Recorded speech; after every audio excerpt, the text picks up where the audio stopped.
Hello welcome back. അപ്പോൾ ഇന്നൊരു ചെറിയ ഡിന്നർ വീഡിയോ. സത്യം പറഞ്ഞാൽ ഞങ്ങൾ വൈകുന്നേരം വീട്ടിലിങ്ങനെ വെറുതെ ഇരുന്ന് എടുത്തപ്പോൾ എവിടെയെങ്കിലും പുറത്ത് പോകുന്നുള്ള പെട്ടെന്നുള്ളൊരു പ്ലാൻ ഉണ്ടാക്കി. അങ്ങനെ നമ്മൾ പോവായിരുന്നു കഴിക്കാൻ വേണ്ടിയിട്ട്. ഇപ്പം നിങ്ങൾ കാണുന്ന സീനുണ്ടല്ലോ, ഞാൻ വീഡിയോ ഓൺ ആക്കിയിട്ട് ഡയറക്റ്റ് നിങ്ങൾക്കൊരു ഇൻട്രോ തരാമെന്നുള്ള രീതിയിലായിട്ടാണ് വന്നത്. പക്ഷേ എനിക്ക് നടക്കില്ല. ഞാനെങ്കിൽ ഓഫ്ലൈനിൽ ഇങ്ങനെ കലബല എന്ന് പറഞ്ഞാലും എനിക്ക് ഡയറക്റ്റ് വീഡിയോ ഓൺ ആക്കിയിട്ട് ഇങ്ങനെ സംസാരിക്കുമ്പോൾ എനിക്ക് എന്തായാലും ഒരു കണക്ഷൻ കിട്ടുന്നില്ല. അപ്പം ഞാനത് അങ്ങോട്ട് ഒഴിവാക്കി. അങ്ങനെ നമ്മൾ സംഭവ സ്ഥലത്ത് എത്തിയിട്ടുണ്ട്. സത്യം പറഞ്ഞാൽ അൺപ്ലാൻഡ് ആയിരുന്നു. എവിടെ പോകാൻ എന്താണെന്നൊന്നും അറിയില്ലായിരുന്നു.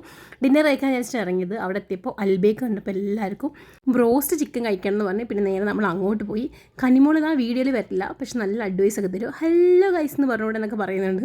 അങ്ങനെ ഇതാ പിന്നെ വീഡിയോ കോൾ ചെയ്യില്ല. ഇതാണ് ഞങ്ങളുടെ നടുക്കഷ്ണം, എൻ്റെയും മൂത്ത താതാനെയും നടുക്കുള്ള ഒരാൾ ഉമ്മ. ഞങ്ങളൊക്കെ വീഡിയോ കോൾ ചെയ്തു. കാരണം ഞങ്ങൾ മൂന്നാളും അങ്ങനെ ഉണ്ടാവും. മൂന്നാളും ഒരുമിച്ച് ഉണ്ടാവില്ല. ഞാൻ വരുമ്പോൾ അവളുണ്ടാവില്ല, അവൾ വരുമ്പോൾ അവളുണ്ടാവില്ല, എല്ലാവരും ഉണ്ടാകുമ്പോൾ ആരും ഒരാളുണ്ടാവില്ല. അത് പതിവാട്ടോ ആദ്യം തൊട്ട്. അങ്ങനെ ഇതാ ഫ്ലോയിൽ വന്ന ഫ്രഞ്ച് ഫ്രൈ ഒക്കെ തീർന്നു. പിന്നെ ഇതാ ഒരു ബാസ്കറ്റിൽ നമ്മൾ ബ്രോസ്റ്റും കുബൂസും ഒക്കെ എത്തിയിട്ടുണ്ട്. പിന്നെ ഒരു അടിപിടി കലഹം. സത്യം പറയുകയാണെങ്കിൽ ഉണ്ടല്ലോ, നമ്മൾ ഓരോ സ്ഥലത്തുള്ള സിഗ്നേച്ചർ ഫുഡ് ഉണ്ടല്ലോ, ഇപ്പോൾ അൽബേക്കിൽ വന്നു കഴിഞ്ഞാൽ അവിടുത്തെ സിഗ്നേച്ചർ ഫുഡായിട്ടുള്ള ഈ ഒരു ബ്രോസ്റ്റും കഴിക്കാൻ തന്നെയാണ് ബെസ്റ്റ്. ഞങ്ങൾ അവിടുന്ന് പീസൊക്കെ ട്രൈ ചെയ്ത് നോക്കി. അടാറ് ഫ്ലോപ്പ് കേട്ടോ. ഇതുപോലൊരു കുന്തം പോലത്തെ ബേസും അവിടുത്തെ റോളും എല്ലാം ഒരു ഡ്യൂപ്ലിക്കേറ്റ്. സത്യമായിട്ട് പറയുന്നത് നമ്മൾ പുറത്തൊക്കെ പോയിട്ട് നല്ല ബ്രാൻഡഡ്, അതായത് ഡൊമിനോസ് അങ്ങനത്തെ ഒക്കെ പിസ്സ കഴിച്ച് കഴിഞ്ഞാലുണ്ടല്ലോ, വെറും ഇത് കാണുമ്പോൾ ഒരു എന്താ പറയുക, ഒപ്പിക്കലെന്ന് വേണം നമുക്ക് പറയാം. ഭയങ്കര ഫ്ലോപ്പായിരുന്നു. അതിൻ്റെ ഒരു ബേസ് കടിക്കുമ്പോഴത്തേനുണ്ടല്ലോ എന്തെങ്കിലും പേപ്പർ കഷ്ണം കടിക്കുന്ന പോലെ വല്ലാത്തൊരു ഇരുന്നല്ല നമ്മൾ വീട്ടിലുണ്ടാക്കുന്ന കേട്ടോ. സത്യമായിട്ട് പറയാം.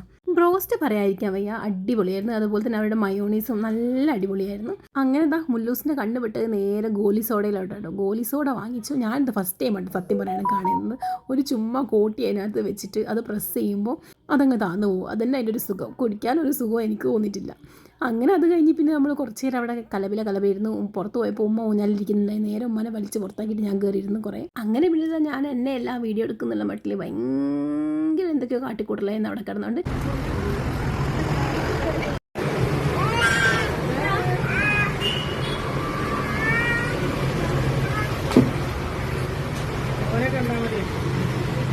അങ്ങനെ അവിടുത്തെ കലാപരിപാടികളും ഫോട്ടോ എടുക്കുകയെല്ലാം കഴിഞ്ഞ് പിന്നെ നമ്മൾ നേരെ പോയത് സൂപ്പർ മാർക്കറ്റിലോട്ടായിരുന്നു.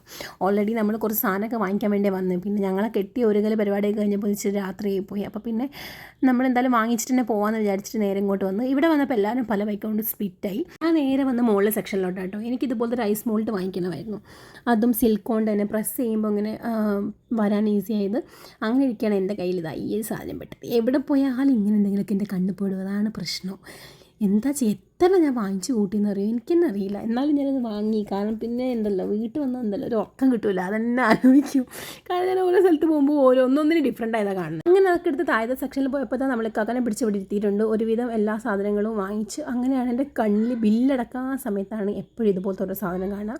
കുറച്ച് അടിപൊളി ലിപ്സ്റ്റിക് ഷെയ്ഡ് അവിടെ വെച്ചിട്ടുണ്ടായിരുന്നു. ഒത്തിരി വലിയ ഫേമസ് ബ്രാൻഡ് ഒന്നുമല്ല, സാധാരണ ചെറിയ ബ്രാൻഡിൻ്റെ എന്തൊക്കെയോ സാധനങ്ങൾ. അങ്ങനെ അതിനകത്ത് 2 നല്ല അടിപൊളി ഷെയ്ഡ് ഞാൻ എടുത്തു. പിന്നെ എനിക്കൊരു ജേർണൽ വേണമായിരുന്നു. ഒരുപാട് നല്ല കോപ്പീസ് ഇവിടെ ഉണ്ടായിരുന്നു. ഞാൻ അതിനകത്ത് നിന്ന് ഒരെണ്ണം സെലക്ട് ചെയ്തെടുത്തു. അങ്ങനെ നമ്മൾ പിന്നെ നേരെ വീട്ടിൽ പോകട്ടെ ചെയ്തത്. അപ്പോൾ ഇത്രയേ ഉള്ളൂ. Tata bye.